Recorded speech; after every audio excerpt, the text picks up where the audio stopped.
Great. All righty. Thank you all. So good morning or good afternoon, depending on where you are. Today's session is session 3 on the diabetes continuum of care, the evolving roles of the enabling services staff in diabetes management. And so this is session 3 of 4. So we have one more session left next Wednesday, and that'll be the end of this learning collaborative. And we hope that you've been able to catch the past sessions. If not, we definitely have sent out the follow-up emails to you all with the slides, the recordings and whatnot, and you'll get the same for today's session as well. So just a reminder, in case you don't know, the Special and Vulnerable Populations Diabetes Task Force is a multi-organization collaborative with 14 different organizations made up of these national training and technical assistance partners. So in this learning collaborative, you have 4 of the 14 who have coordinated and collaborated to ensure that the content and the curriculum is tailored and also focused on the needs at your health center or organization. So if you have more questions on the Diabetes Task Force and our different trainings, please visit chediabetes.org, and I can ask my colleagues, Hansel or Cindy, to drop in the link so that you can access all the resources from the past 2 years. So this is the representation of the 14 organizations I mentioned. So again, we have APSHO, which is where I am from, and then we have Cindy, who represents the Health Outreach Partners, Hansel Ibarra from the MHP Salud, and then Irene, or Dr. Irene Hilton, from the National Network for Oral Health Access.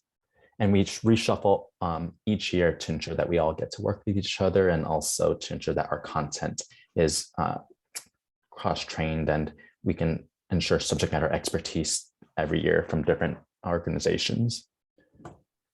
And again, this is the faculty that is representing this learning collaborative. So feel free to reach out to us with any questions, especially related to any of the resources that we'll talk about at the end of this session. So again, session 3 today is focused on presenting a case example of how health centers address health equity, the relationship to quality improvement, and also population health management for patients with diabetes. And again, our website is up and running, so feel free to visit that and share it with your colleagues who aren't able to join today. And just a clarification, if any of you are completing the learning collaborative for continuing education credits, we are only offering the continuing nursing education credits this learning collaborative. If you are partaking in this, please email us, or you can also email Martha Alvarado, which has her email on the screen here. But if it's easier, just please ping us, the faculty in this learning collaborative, and we'll make sure that you have what you need to submit your paperwork. So CNEs only for this learning collaborative. Victoria said she's ready for it. I tried because mine categories. All right. So quickly, if you haven't already, please do participate in a quick little icebreaker just to reinforce who's in the room. So name, title, role, organization, and also what's on your bucket list item for 2022. I'm not saying Happy New Year anymore because it's February, but I still want to, ensure that you all are thinking about some goals or manifesting your dreams for 2022 despite everything going on. So what's going on this year? What do you want to do? And I can just verbally say that, I'm Albert Eisen Jr., the Training and Technical Assistance Associate Director at APSHO. And one of my big bucket list items is to, celebrate my family's birthdays in person, since a lot of it has been very virtual in the last 2 years. And so I want to make sure that I get to see my parents and my siblings for all their special days. And let's see, I'm just going to acknowledge people in the chat box. So hi, Alejandra, Michael, Minda, Alicia. Thank you for participating today. And I love seeing some of the bucket list items here, being closer to work, family, and friends. Yes. Let's see. Cindy, you said having a summer vacation, inviting your friends over for a big party. I love it. I know, Cindy, you said you have a nice backyard, so got to take advantage of that. Let's see. Michael, looking forward to use of CGM. I am actually not sure what CGM stands for, so if you could clarify that in the chat box, that'd be great. And Alejandra, starting to meet clinical measures. Oh my goodness, yes. I think you'll really enjoy today's guest presenter who can really talk about meeting some clinical quality measures related to UDS and all the great health center data that we have to collect and report on an annual basis. So we'll look forward to that in a few minutes. Oh, thanks, Michael. Continuous glucose monitoring. Thank you. All righty. So if you're just joining us, feel free to just chat in your name, title, and organization and a bucket list item. Definitely love to get to know the Learning Collaborative participants. All right. So I'm just going to start segueing into our session today. So the three main learning objectives for this session is to understand the role of health centers in addressing health equity. Second is to hear from a health center on how they address health equity, addressing the relationships to quality improvement and population health for patients with diabetes. And then lastly, I'll run through a series of tools and resources that we presented in a webinar in the fall related to, again, various health equity, quality improvement, and population health tools, resources, publications that you could take back to your teams to ensure that you have more knowledge under your belts. So that'll be towards the end. So I love to start here in terms of talking about kind of why we're addressing diabetes outcomes and how health equity and social determinants of health have really played a role in kind of the high rates of diabetes prevalence and the growing prevalence as well because of the, again, lack of potential food, lack of safe space to do exercises, et cetera. And so I'm going to play this video. Hopefully you can hear it. And if not, please chat in the chat box that you can't hear.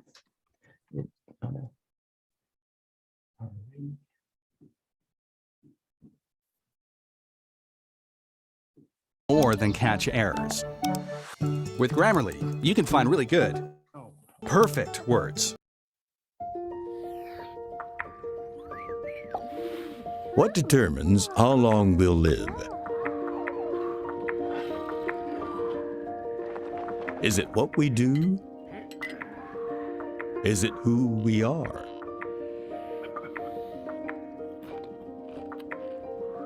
Actually, when it comes to predicting how long you'll live, your zip code is more important than your genetic code. Here's how this works. Meet Deb and Maria. They both have jobs, they're around the same age, they're both married, and they both have 2 kids. Deb lives in A-Town, while Maria lives in B-ville, less than 1 mile away. They're similar in so many ways, but here's the thing. On average, residents of B-ville will die more than 15 years sooner than the residents of A-Town. Why? Because where you live is about more than just your address. It's about your opportunities.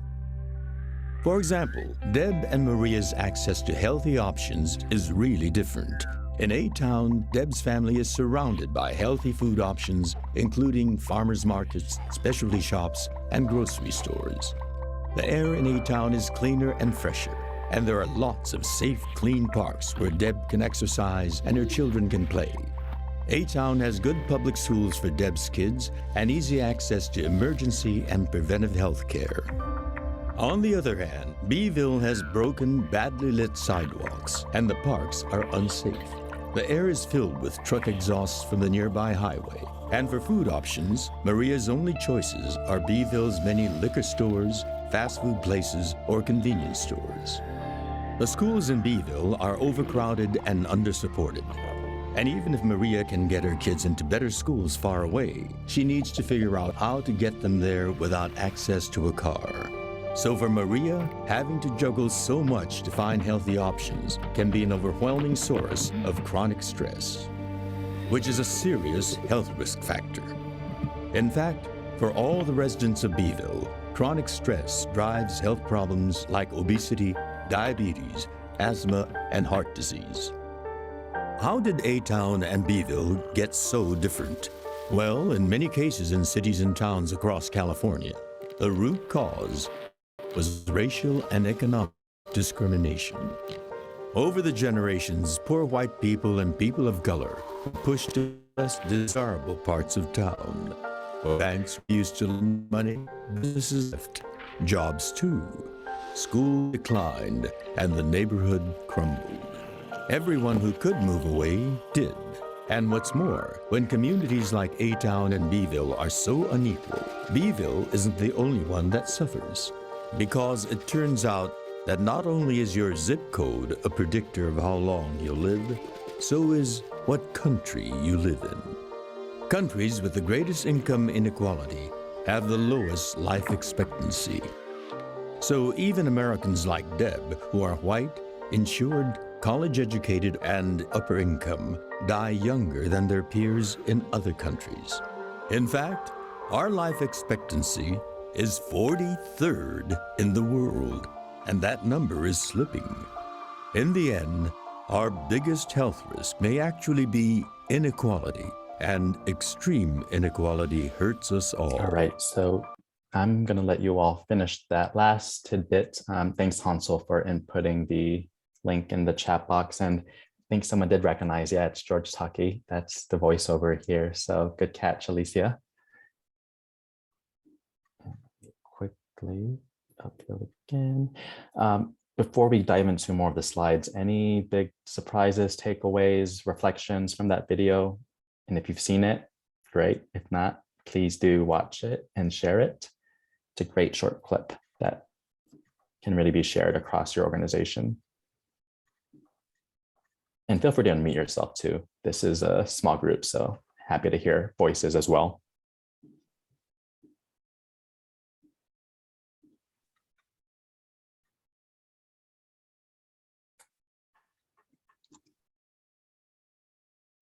And I'll just say that video really struck a chord with me. Having been an AmeriCorps member, which is basically an enabling services provider at a health center in the San Francisco Bay Area, I was working in a school-based health center and was able to do kind of a walk through the community and see, again, the amount of fast food chains, liquor stores, just really rundown buildings, really overcrowded public schools. And I was working at a co-located middle school where there was 2 middle schools on one campus. So space was very limited to do any sort of health education or even gardening. But we made it work, and we made sure that students had access to, again, a safe space on campus with the AmeriCorps program that I was in. And it was through a health center, lifelong medical care, which is, again, a huge health center that spans 3 different counties and actually in Cindy's neck of the woods in the Bay Area. And they've been able to really do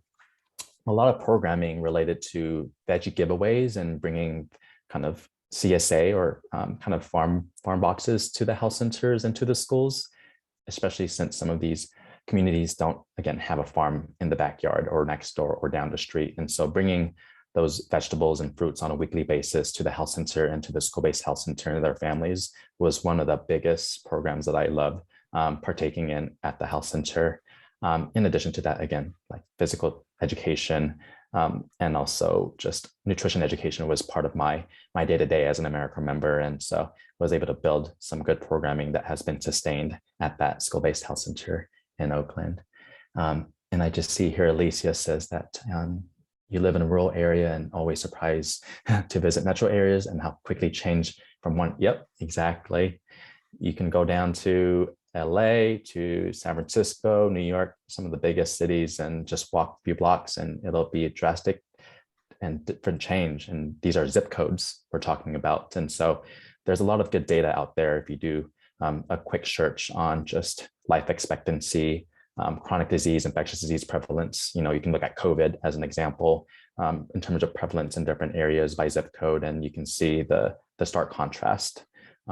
And, you know, this is not just a metropolitan and urban issue. I think even in rural settings, you're seeing difference and disparities in access to resources as well. And so this is really complex in nature. And a lot of the social care really affects the healthcare, which you'll hear from Jillian later on in terms of just how they have addressed some of the social and healthcare issues through some partnerships in New York State. So I'll leave it at that.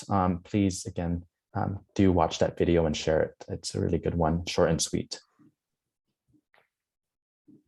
All righty, so back to the slides here. So why are health centers kind of the main points of our learning collaborative? We know that health centers have lots of value they bring to the community and to the workforce that they employ. And, you as health center staff have been on the front lines with the pandemic response. You are the safety net in terms of delivering healthcare, but also social care more than ever.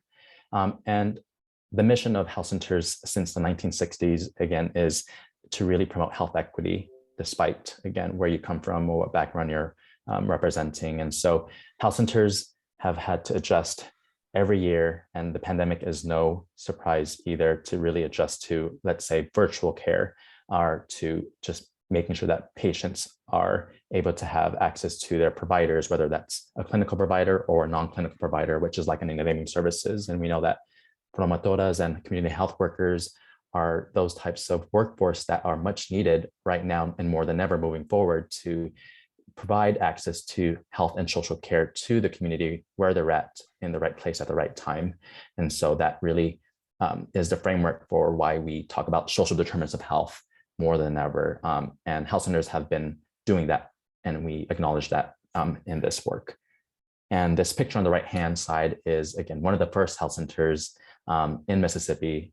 So this is Dr. Jack Geiger and Dr. Hatch, who, again, were back in the 1960s, really moving and trudging forward in terms of promoting health equity in the health center movement.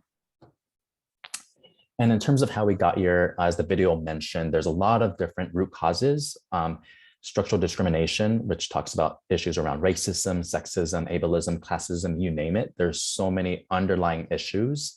And a lot of our rules and regulations, our laws, our policies inform the way that these are manifested. So we can have really bad policy that promotes, again, bad decision-making on an, again, local level or regional level, state level, you name it.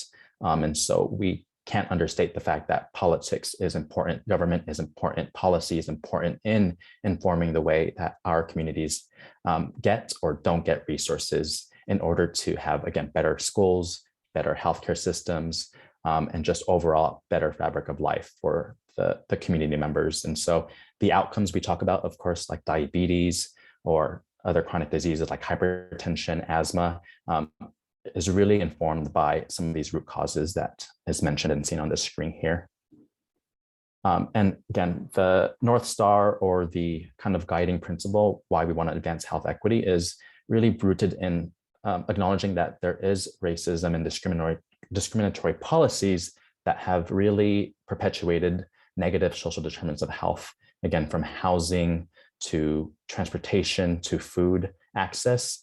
We know that some policies and rules have really impacted those in a negative way. And so community health centers are there in your neighborhoods, in every neighborhood, really. If you walk in a big city or go into a rural suburban area, there is a community health center. Just type in the zip code on HRSA's website, and you'll likely find a health center in within a few miles of you. And we know that health centers are good at cross-sector collaborations because they can't do it all. And some health centers have really fostered huge cross-sector partnerships, and you'll hear a good example later on.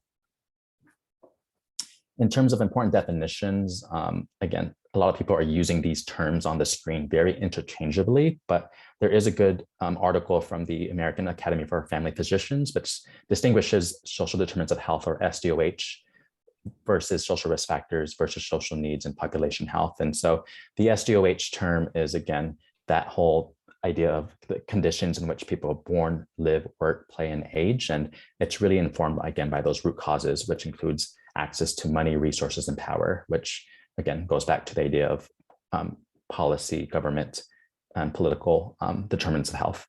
Social risk factors, on the other hand, that's kind of where we talk about kind of the negative associations. So a social risk factor may include food insecurity, housing instability, stress, low income, et cetera. Those are kind of ways to frame social risk factors. Social needs, on the other hand, are those that are informed by any of the data that you might be collecting in your health center or organization. So, for example, if you have 100 patients and they've all screened positive for food insecurity, then the way that you can frame that in your organization is access to healthy foods is a social need. And so whether that means providing veggies and fruits at the health center, and I've seen some health centers do food prescriptions to farms or to local health food stores.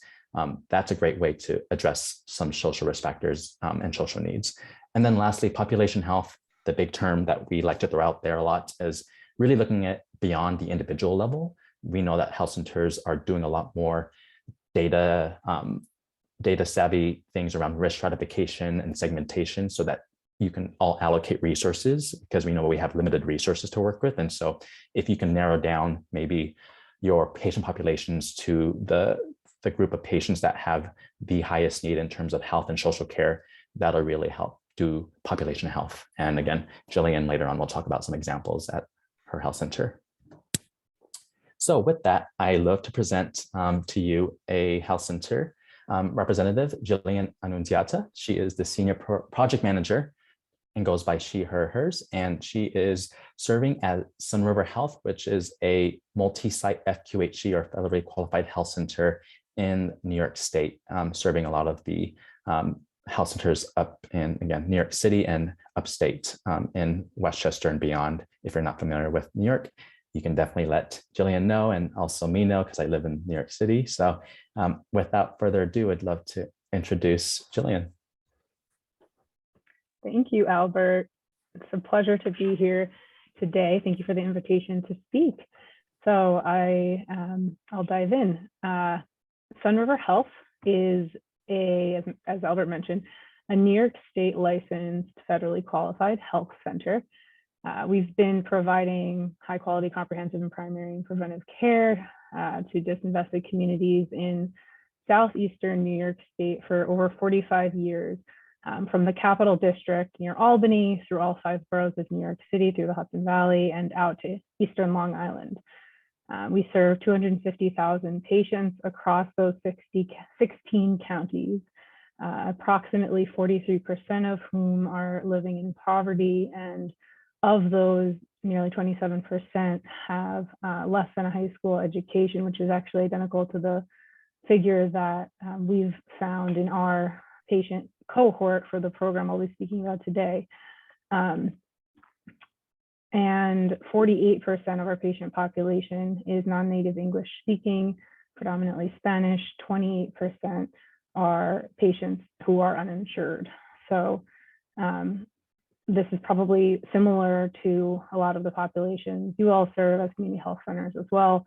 But obviously there's a great, this is a great predictor of unmet social risk factors in the community that we serve, in addition to medical necessity. So as you all know, community health centers have a long history of recognizing the importance of identifying and addressing social determinants of health for individuals, and collecting structured and standardized social determinant of health data by integrating it into evidence-based food security screening in our health record is a return to the social justice roots of community health centers. And so doing that for food insecure patients, as we're doing in this program, has enhanced our ability to monitor the prevalence of food insecurity and related chronic conditions such as diabetes in the population we serve, so that we can better address unmet needs through care planning and strategic partnerships with community-based organizations who can help address those needs where we can't. Our program is in partnership with a local food bank called Feeding Westchester, which is part of the Feeding America network. And the program is a 2-pronged public health approach that connects individuals to both the medical and enabling services intervention, both inside of our health center on a produce distribution day and throughout the community throughout the rest of the month in between distributions. Of those who participate in the program, 64% have seen an improvement in their diabetes control as of last month since after their enrollment, which I'll go into in more detail in the presentation as I connect the dots between the work of enabling services and clinical quality measures that are that we're seeing, hopefully as a result of the work. So on to the next slide, if you could, Albert. This is a slide that Albert already showed, so you can skip right over that one, Albert. Okay, so 57 participants are in the program. They all are living with uncontrolled diabetes. We actually have the program at a second health center as well, so it's more like a total of 110 participants, but I'm just speaking to the one version of the program at a health center in Peekskill, New York, which is actually our flagship health center. And both of the program at both sites is in partnership with Feeding Westchester, the local food bank I mentioned as our community-based organization partner who supplies the produce. We're seeing a 67% food insecurity rate with a denominator of 106 screenings, and the diabetes improvement rate of those screen positive who have results to compare, so pre-post A1C results, is 64%. I'll just add that that 57% of patients didn't have that post-lab result, so that's why the denominator is a little smaller there. And I'll just also say that the program started 3 years ago at the other site in another town, actually the city of Yonkers in New York, and scaled to Peekskill at the height of the pandemic in summer 2020. And the population of focus at Yonkers is Medicare population, so it's a slightly different version of the program, but that's why I wanted to speak to the Peekskill one today, because the population of focus is around those with living with uncontrolled diabetes. All right, next slide, please, Albert. Okay, so at our Peekskill site, the population of focus, as I said, is those with an A1C of over 9. That's how we're defining uncontrolled diabetes. The UDS measure definition of 18 to 75 people of 18 to 75 years of age with an assessment of diabetes at a medical visit within 24 months for whom the last A1C performed is over 9, or for whom no A1C is documented within the last 12 months before the report end date. So I lay out for that population of focus, you see the workflow there at a high level of conducting the screening, making referrals to the food bank and their partners for programs, and connecting them to other enabling services. And I write that out on the screen there to the right as far as screening eligible patients who fall into that measure category during routine office visits. We use the hunger vital sign screening assessment, and staff documents the results and referrals to Feeding Westchester in structured data in our health record, which is ECW. From there, a team of enabling services staff, including AmeriCorps members and health promoters, outreach patients to join the program and to come each month, and really support a lot of the monthly distribution program that I'm the program manager for. We are extremely short-staffed at this time, as I'm sure many of you are as well and can relate to, but the program has never really been abundantly staffed. That's been the staffing structure since the start, and we've all been able to make it thrive while juggling all of our other programs that are sometimes disparate, and in my case, unrelated to this work in some ways, but we've been able to really get it down to a science and have it run with pretty limited staffing. Feeding Westchester funds and delivers the fresh produce and shelf-stable groceries each month. And they offer some support staff as well on distribution days that I'll speak to in a minute. They also lead a nutrition workshop, cooking demonstration for participants, either virtually or on site. And the food really is an incentive for participants to come back each month, and is a key ingredient to the trust that exists between them and both us and Feeding Westchester and their partners. But we really make it a priority to simultaneously leverage that beautiful bounty of produce. That's the reason patients come back each month, to also connect them to other services they might need inside and outside our 4 walls. So enabling services and connections that I list there, again, refer to both in the clinical setting and the social service setting. And the food insecure patients with uncontrolled diabetes, they receive produce, attend distributions, and again, are connected to services inside and outside our four walls throughout the month. They're given a free calendar of local food assistance services offered by Feeding Westchester's network partners, and are encouraged to seek out those services between distribution days. And I'll give you a glance at that in a few slides. And then we also work during outreach calls and between visits to try to schedule them for follow-up and closure of gaps that they have in their care that we can address in our four walls. So getting them A1C labs while they're on site if they're overdue, with follow-up virtual visits to review results, re-engagement with primary care to manage their diabetes if needed, nutrition visits one-on-one with our nutritionist staff, IPACs, diabetic retinal eye exams, and other such programs. And as I mentioned earlier, we're seeing some really significant improvements in some clinical health outcomes. But I did want to clarify that I don't mean to say due to clinical social intervention on that last bullet there. We can imply some correlation here, but I didn't mean to suggest that it was a direct causation necessarily. So you can go on to the next slide, Albert.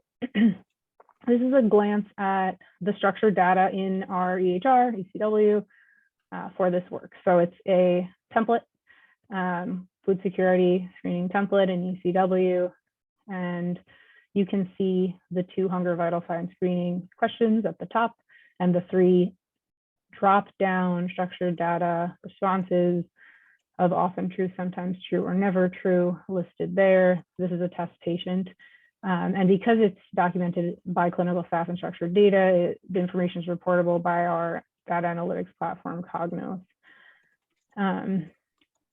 A positive screen for those of you who don't know with regard to this particular screening assessment is if the patient answers sometimes true or often true to either or both of those 2 questions. Okay, that's all for that slide, Albert. And I know I'm like going through this fast and covering a lot, so I get on a roll, but do interrupt me if anyone has questions or wants to raise their hand or has a question in the chat. I didn't see any questions come in, but I'm happy to address them as we go along if needed. All right, so next slide. Here I wanted to just emphasize the interagency care team that really runs the program, specifically the enabling services staff at both our health center and our CBO partner. So at the top, in the top table, you see those enabling services staff for both orgs. Really, the rock stars are listed here, especially the AmeriCorps members who track attendance at each distribution day. They document encounters in both our electronic health record for every time a patient attends a distribution in that structure, in other data. Not what I was just showing on the screen, that's for the screening, but we do document non-billable encounters for each distribution they attend, and other notes about other services rendered that day. And then the AmeriCorps member also documents in Link to Feed. I'll show you more about that later, but that's the platform we use to report to Feeding Westchester. It's used by Feeding America to report outcome and just process and outcome measures to Feeding Westchester. And the AmeriCorps pull reports each month in order to use to outreach patients and remind them to come to each distribution, and are really the boots on the ground the day of, assembling the produce, checking everybody in, et cetera. The health promoters, similarly, they're internal staff members. We rely heavily on them for their bilingual abilities in terms of doing those outreach calls and also helping on site with assembly, interpretation, and patient registration, because similar to our overall patient population, more than half of the patients in the program are Spanish speaking. And the community engagement team also supports distribution and interpretation ad hoc as needed. For feeding, on the Feeding Westchester side, there's a nutritionist who leads virtual or in-person workshops and cooking demos, depending on the state of play of sort of a pandemic lately and how we think patients would be best accommodated with attending those workshops. And they also send interns and volunteers as they're available to support with boots on the ground effort. Then on the bottom, you see listed other staff like me and some of my colleagues who support the work. I'll be speaking a little bit later about the clinical leadership. I'm presenting with her on this to our Clinical Quality Council in a couple of weeks around a recent PDSA, Plan Do Study Act push that we did to try to increase colorectal cancer screening rates and A1C completion rates for this cohort of patients. And so she's really instrumental in the work and making those connections to clinical quality, sort of advocating for the importance of this sort of intervention towards moving some of our key clinical quality measures. All right, you can go to the next slide, I think, Albert. There she is, Dr. Warbe, on the top right. And as I mentioned, she's a clinical medical director at all of Sun River Health. So she's also a practicing physician and site medical director at the Peekskill site where we run this program.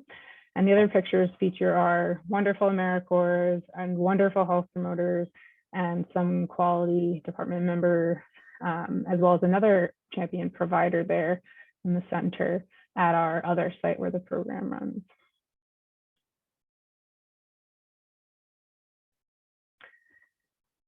Okay, so the next slide is, I mentioned this earlier, that in the clinical setting, when the patients are being screened, whether they screen positive or negative, they get this calendar of food assistance programs, fresh markets, mobile pantries, food pantries, offering free available services like they receive at our monthly distribution throughout the month nearby the health center from the Feeding Westchester's network of community-based partners.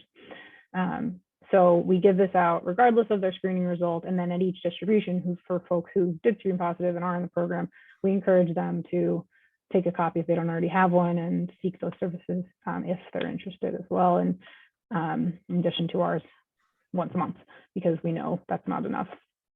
And then on the right, you see the flyer for the nutrition workshop and cooking demo that we have underway as well. So these are enabling services within sort of the Feeding Westchester system. And then you see on the next slide, the enabling services within the Sun River Health system. So these are more medically, clinically oriented. And you see a schedule on the right side of the screen, clinically, but also with sort of subspecialty services that are supporting the more medical interventions, such as nutrition visits and diabetes health education visits and diabetic retinal eye exams. So we have sort of a quarterly cycle where we do a push to try to encourage the patients in the program who have gaps in care for these sorts of services that align to some of our key clinical quality measures, and we will kind of socialize the idea to them on our outreach call to encourage them, and then do the follow-up to schedule an appointment or get them the service while on site if they're interested in seeking it out. So for example, with IPACs, we'll have the photographer and the machine there on site, and we'll send them over to get that completed while they're there picking up their produce bag. Same for A1C labs and handing out fit kits on distribution days if they're due. With nutrition visits and diabetes coaching, that's one-on-one visits with those providers, but we'll either send those providers a list of patients who are interested after asking the patients on the day of or during outreach calls, or we'll schedule the appointments for those specialists directly. So that's that. You can go on there, Albert. Thank you. This is a look at the link to feed software that we register patients in at each distribution, and is our way of reporting to Feeding Westchester. We were previously doing this on paper through our contract, but we agreed to implement this platform in the fall of last year. And this is a platform that Feeding America uses, therefore Feeding Westchester uses. And it gathers a lot of demographic and household member information like it always had, but the way it differs from the paper method, in addition to the methodology, obviously, is that it includes a lot of other information on socioeconomic risk factors besides just food insecurity, such as educational attainment, housing status, employment status. So I'll speak more to that in a minute, but the information here is collected at each distribution by the AmeriCorps members. The brief encounter with the patient at the distribution. These charts are examples of some of the off-the-shelf reports you can pull from Link to Feed, which is another great feature of having implemented it. This is something that, well, never mind. As you can see, the majority of our patients have unmet socioeconomic risk factors, including 18% unemployed, with 22% part-time work, 27% highest educational attainment, being 8th grade, which is similar to the rate across our organization. It's not pictured here, but another graph showed 55% live alone or with one other person, 56% rent their housing, 64% are Hispanic or Latino, and 58% are 55 or more years of age. So I'll speak more in a minute to kind of where we're going with expanding on our intervention to have an even more tailored approach to this new information and reporting that we have. But for now, I just kind of wanted to represent the risk stratification that we're able to do and see among the patient population now, in addition to the food insecurity information that we have as part of the core work. This slide demonstrates the relationship between addressing health equity and quality improvement in population health, as is the core objective of this session. So as of January 2022, we've had 17 distributions at the Peak Skills site. We screened 106 patients living with uncontrolled diabetes, 67% of which screened positive for food insecurity with a denominator of 71. Of those, 57 are currently enrolled in the program because either they're interested, we had space, and we can't really exceed that amount because of the amount of produce that we receive each month. So it holds around 55 people. And of those, 36 have pre-post A1C data. So we're able to deduce from those folks that there was a 63.8% improvement rate in their diabetes control for those with pre-post program enrollment data or A1C labs. The final line there, sorry, just really quick, is about eye exam completion rate. So as I'll mention in the next slide, we're starting to build in more measures that are relevant in addition to diabetes control, and that relate to some of those enabling services. So we looked at diabetic retinal eye exam, which is one of our EDS measures, completion rate pre-post, after we did a sprint to get folks that service in the fall, and we saw a 63% improvement in that as well. Thanks. The comment. Okay. Yeah, so this is the same information more or less, just represented longitudinally for those 36 patients for whom we have pre-post data from their pre-enrollment in the program until January 2022. We're currently looking at diabetes control, as I mentioned. At our other site, we're looking at depression improvement, and we just did a PDSA pilot or cycle on getting folks in for A1C labs and colorectal cancer screening, and hopefully this 36 will increase as we're more focused about getting follow-up labs for those who are due. And we're also considering adding other clinical quality measures, as I was just mentioning, that we're held to for UDS, MCO value-based contracts, and internal priorities, including blood pressure, BMI, and that diabetic retinal eye exam and colorectal cancer screening, those measures that we started to do sort of interventions around, but haven't incorporated formally into our reporting yet.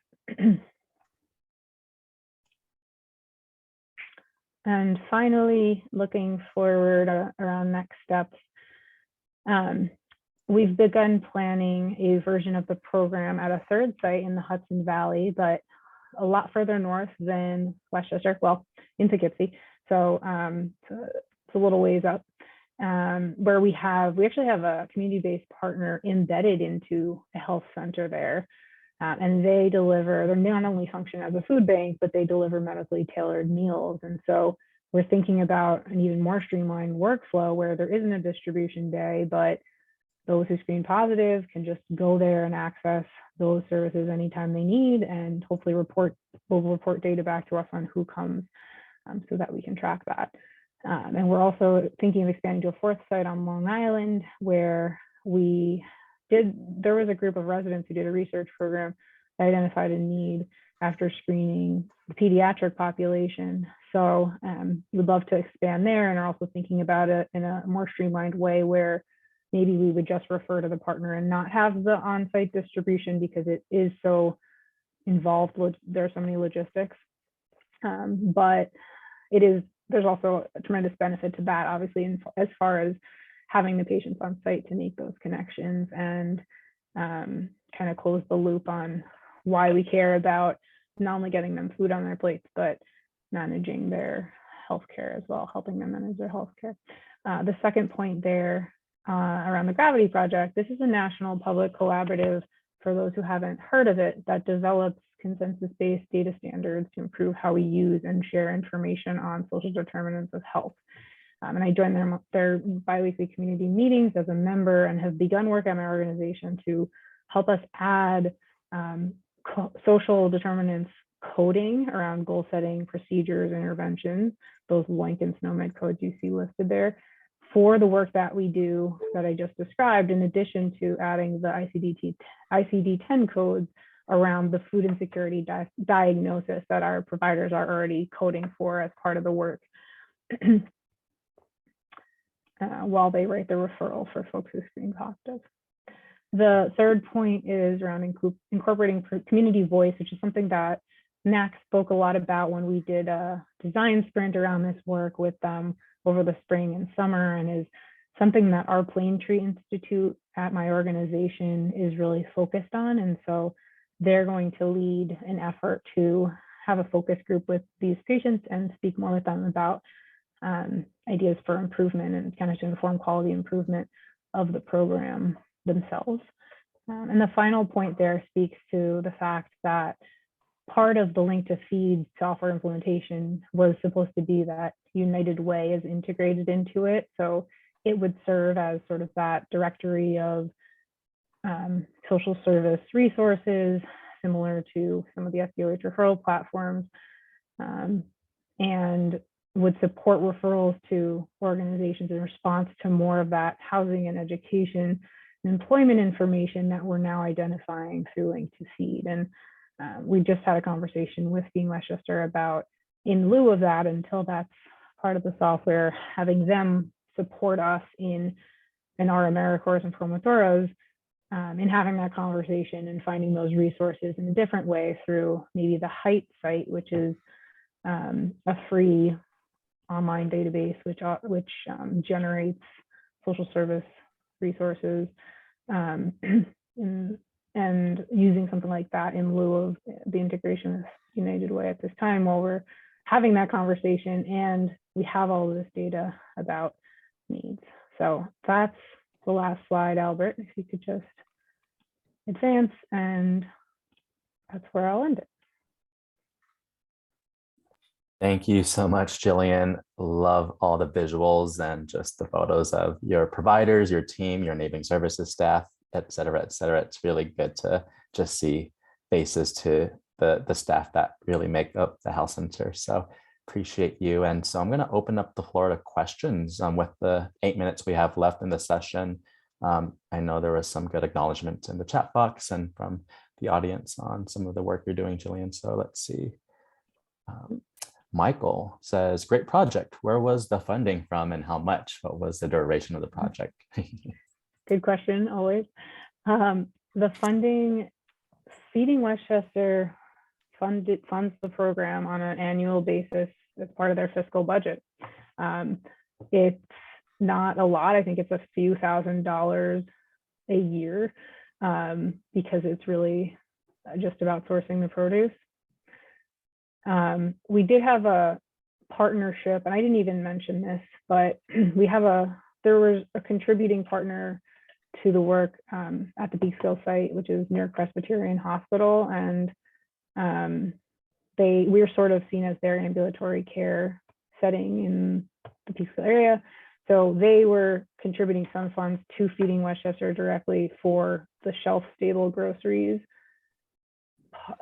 addition to the produce distribution to sort of just supplement the food we can offer. But that was pretty minimal, and Feeding Westchester probably would have covered that anyway, to be honest. So right now, that is the way it's funded. I'm very interested in building on really the clinical outcomes that we're seeing and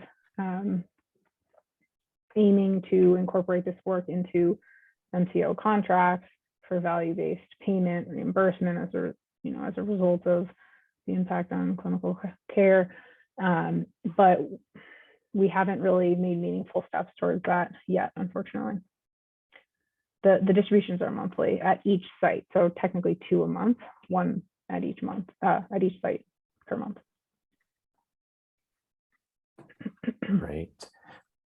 We have time for maybe a question or two, so feel free to chime in.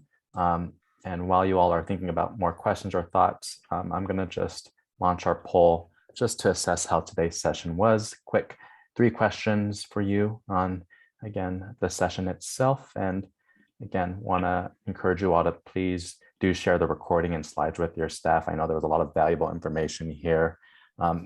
Being a public health nerd, I really enjoyed the graphs that you shared, Jillian, and seeing the A1C pre-post.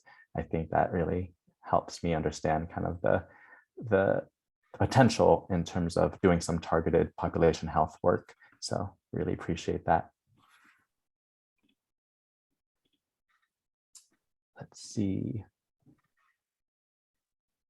I'm going to preview the next session and some resources for you all to take a look at as well. So let me just quickly share my screen again. Alrighty, so in your slide deck, you'll actually get the links to these resources. So starting with resources from NAC, which is the National Association of Community Health Centers. In case you're looking for kind of sample job descriptions, they have some cool templates on their websites related to navigators, outreach and enrollment staff, and that you can tailor these for your own wishes.